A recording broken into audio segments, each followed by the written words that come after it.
Sa wakas, nagising ka na. Nasaan po ako? Sa isang kwarto sa hotel kung saan tinanghal ang huling pagsusulit. Teka, lalapit ako dyan. Oo nga pala, naalala ko na, nasa Hunter exams ako. Mabilis na gagaling ang braso mo. Napakapulido ng pagkakabali sa kanya. Sa katunayan, kapag gumaling yan, mas malakas na ang braso mo kaysa sa dati. Bago ko makalimutan, binabati kita, nakapasa ka.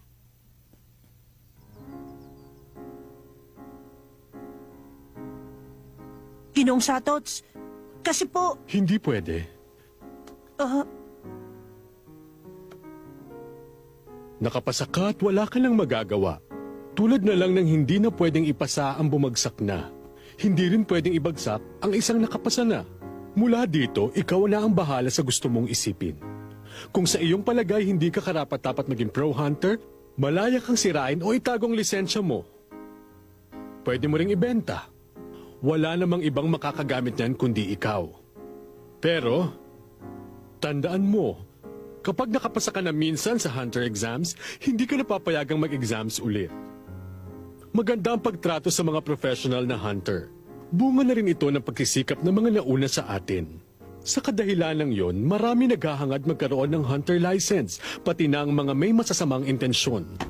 Kung hindi dahil sa mga masasamang taong yon, pwede sana namin tanggapin ang mas malugod ang sino mang gusto maging hunter.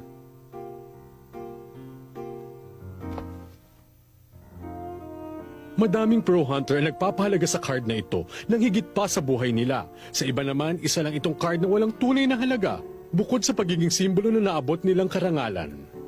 Kung ano ang piliin mong gawin bilang isang hunter, yun naman ang tunay na mahalaga, hindi ba? kung anong piliin kong gawin, Gon, bahala ka na magdesisyon kung kailan ka handang gamitin ang card mo. May tiwala ako sa iyo, ano man ang maging pasya mo.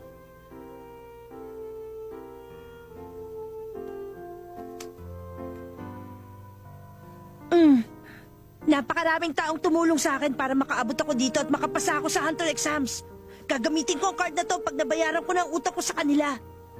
Kung ganun, hayaan mo na sanang batiin kita ulit ng mas maayos. Salamat po, Ginoong Satots. Ano pong nangyari sa ibang aplikante? Hindi pa po tapos ang paligsahan, di ba? Hindi. Natapos na ang buong Hunter exams. Talaga po? Oo. Halos isang buong araw ka ding natulog. Isang buong araw? Nag-a-attend ng maiksing orientation ng mga aplikanteng nakapasa. Huwag kang mag-alala, mamaya ikaw naman. Sino po ang bumagsak? Tungkol dyan, si Kilua ang bumagsak.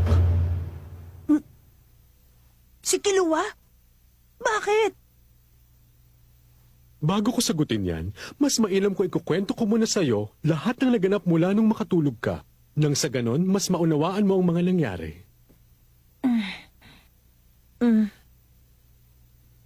Pagkatapos mong mawala ng malay,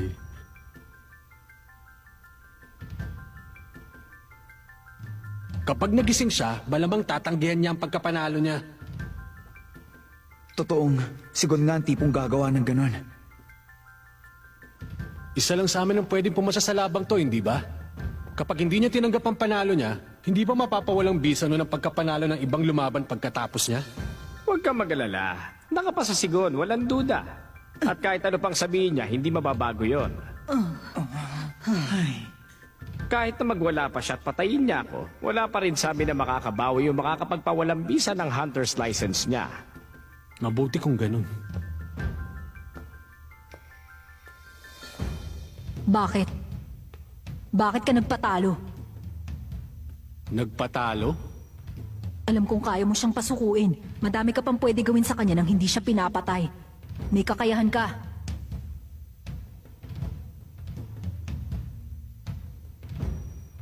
Dahil kapag may pinapahirapan akong tao, tanggap ko ng kamumuhian ako ng taong yung buong buhay niya. Mas madali para sa akin at mas simple kung ganun. Kapag may sinaktan ka, nanilisik ang mga mata nila sa galit na nakatuon sa nananakit sa kanila. Kahit ang mga taong dumaan na sa masinsinang pagsasanay, Nahihirapang itago sa mata nila ang pagkamuhing yun. Wala akong nakitang bakas ng galit sa mga mata ni Gon. Mahirap paniwalaan pero totoo.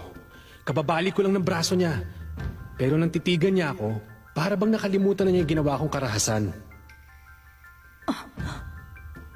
Sabihin na lang natin na napagwagian niya ako. Kung naghahanap ka ng iba pang dahilan bukod doon, wala akong may bibigay. Napagwagian mo ang katunggali mo, Gon. Sa bibig mismo ni Hanzo nang galing yun. Pagkatapos ng laban ninyo, nagsimula na ang pangalawang laban. Pangalawang laban, Kurapika versus Hisoka. Laban na! Naalala ko, matagal-tagal din sila nagpasik laban.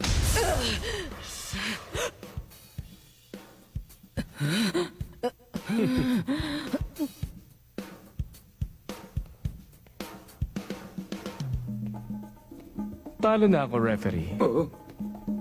Kaya naman, nanalo si Kurapika. Ano pong sinabi ni Hisoka sa kanya? Hindi ko alam. Pero matapos nun, sumuko si Hisoka at hindi tumutol si Kurapika. Ang ikatlong laban, pagharap naman ni na Hanzo at Pokel. Pareho kayo ng sinapit ng kapalaran ni Pokel. Kaya lang, hindi niya nakayan at sumuko agad siya. Pasensya na, pero hindi kita pagbibigyan. Sa wakas, nanalo din si Hanzo. Sunod nun, si Hisoka at Bodoro naman ang magkatunggali.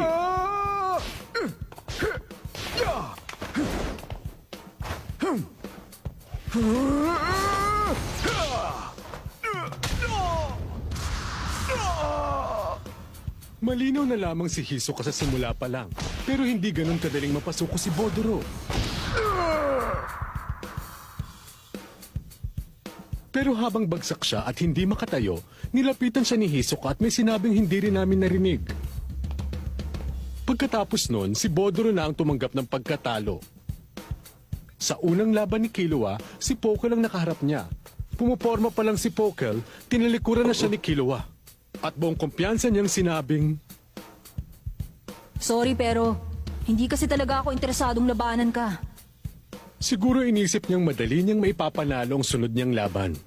Yun nga lang, nakiusap si Leorio na bigyan ng panahong makabawi ng lakas si Bodoro bago sila maglaban para sa ika-6 na round. Pinauna muna ang sunod na laban, kaya sumabak na agad si Killua sa sunod niyang duelo kay Gitarakor. Simula na! At sa puntong iyon na nagsimula ang problema para kay Killua.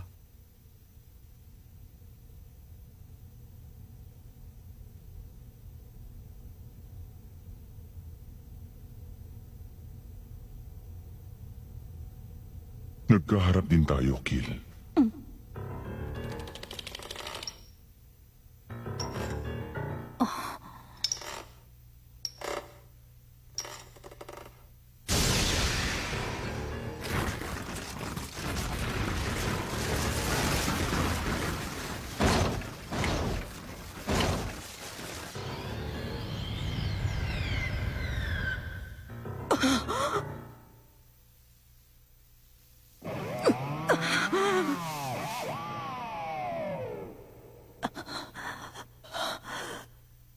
Kuya, Ha? Kuya ni Killua? Si Gitarakor? Oo, pero ang tunay niyang pangalan, Illumi.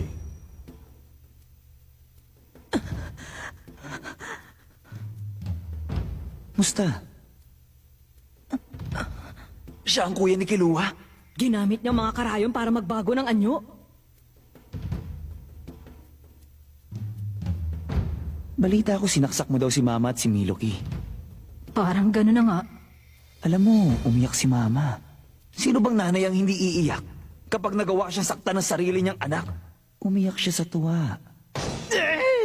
Grabe, masayang-masaya talaga siya dahil nag-mature ka na raw.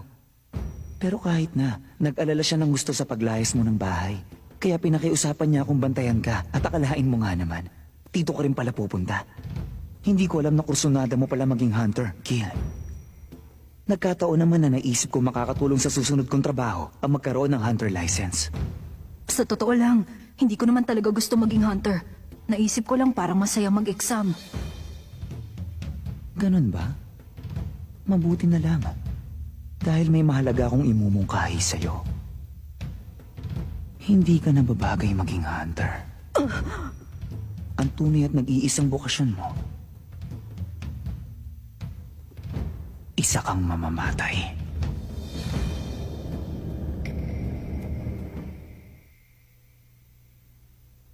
Sinabi niya po talaga yon? Nabanggit ni Kiluwa ang pamilya niya dati. Baliw pala talaga sila. Pero hindi pa doon nagtatapos ang kwento. Isa kang papit ng kadiliman na walang damdamin. Wala kang bagay na gusto, wala kang ninanasa at wala kang anumang pangarap. Ang mundo mo, mundo ng mga anino. At isang bagay lang ang nagbibigay kaligayahan sa'yo kapag may nababawian ka ng buhay. Ganon ka, dahil ganon ka namin pinalaki ni Papa. Walang halaga para sa'yo maging hunter dahil wala ka namang bagay na gustong gawin.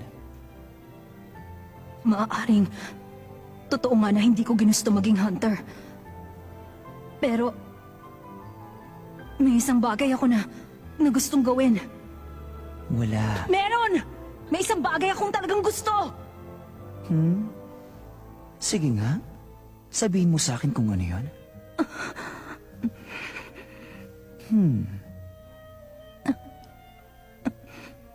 Kita mo na? Akala mo lang may gusto ka pero wala talaga. Mali ka!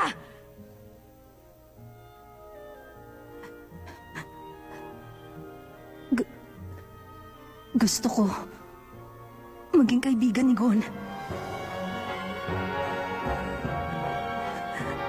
Ayoko na.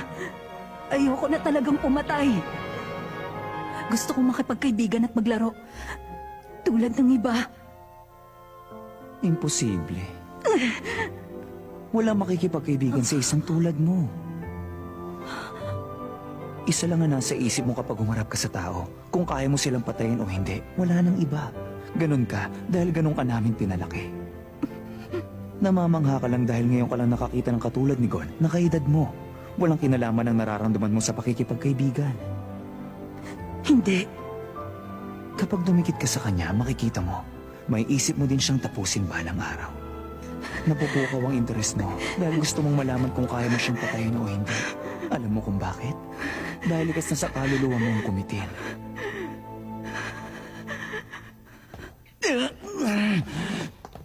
Tulad ng babala namin sa'yo kanina lang, hindi ka... Oo na, alam ko na! Hoy, Kiluwa! Makinig ka!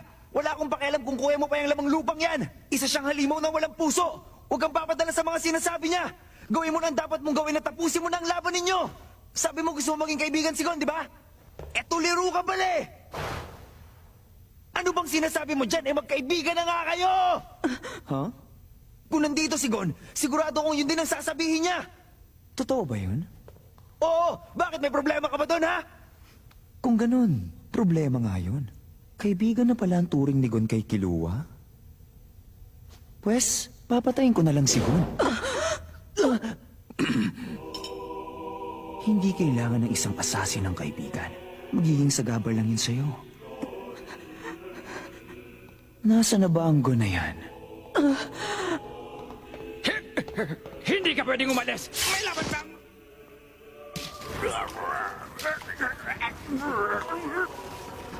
Saan siya? Sa waiting ko sa gilid! Salamat.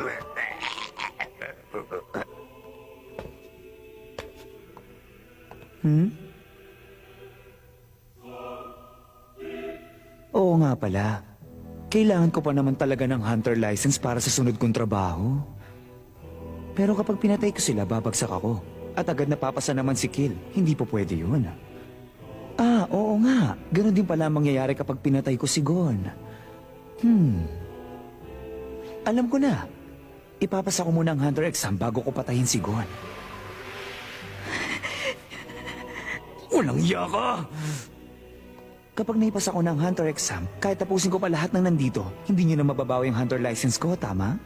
Oo. Ayon sa mga alituntunin namin. Narinig mo yon, Kill? Ibig sabihin, kailangan mo ako matalo sa laban kung gusto mong iligtas si Gon.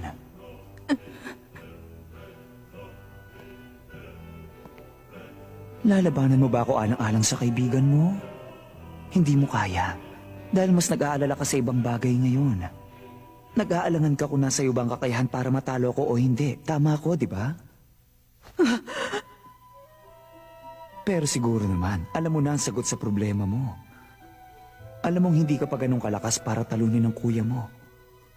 Huwag kang lalaban kung hindi ka mananalo. Ako mismo nagpukpok ng aral na yun dyan sa utak mo. Huwag kang gagalaw. Sa oras na gumalaw ka, iisipin ko nagsimula na ang laban natin. At kapag nagdaplis ang anumang bahagi ng katawan natin, parehas lang, simula na ang laban. Isa lang ang paraan para pigilan ako. Alam mo yun. Pero wag mong kalimutan, kapag hindi mo ako nagawang talunin ngayon, mamamatay ang mahal mong kaibigang si Gon. Gawin mo, Killua! Dali na! Huwag kang mag-alala! Hindi ka mapapayag na saktan niya si Gon! Gagawin namin ang lahat para protektahan siya, kaya sige na! Huwag kang matakot sa kanya!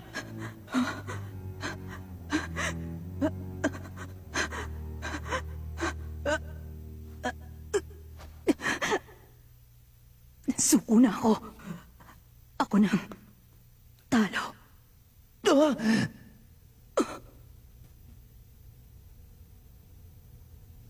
Ay, mabuti naman. Kung ganun tapos na ang laban natin dito. Nagsinungaling ako. Hindi ko naman tototohanan yung sinabi ko. Hindi ko papatayin si Gon. Sinusubukan lang naman kita. Pero ngayon alam ko na ang sagot mo, Kill. Wala kang karapatan makipagkaibigan. Naiintindihan mo? Hindi mo yun kailangan. Kaya itigil mo na. Mabuti pa makinig ka na lang sa amin ni Papa at gawin mo ang trabaho mo tulad ng dati mong gawi. Pagdating ng panahon, ako ang magsasabi sa'yo na mag-hunter exam ka uli. Sa ngayon, kalimutan mo na. Matapos nun, natulala na lang siya at nawala sa sarili. Sinubukan siyang kausapin ni Leorio at Kurapika, pero kahit anong sabihin nila, hindi na siya umimik. Nung dumating na ang oras para sa ka-6 na round sa pagitan ni Leorio at Bodoro, nakabawi si Bodoro ng lakas at magsisimula na ang laban ng biglang... Simulan na!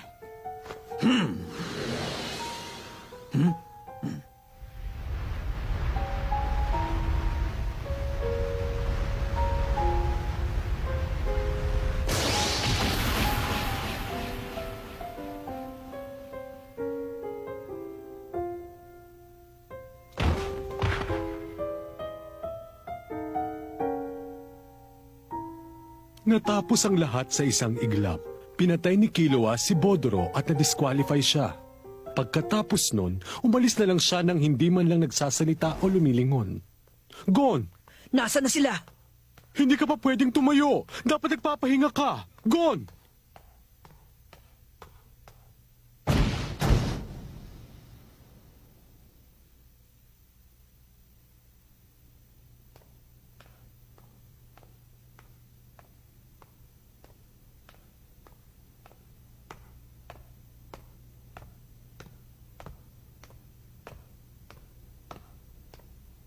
Gon!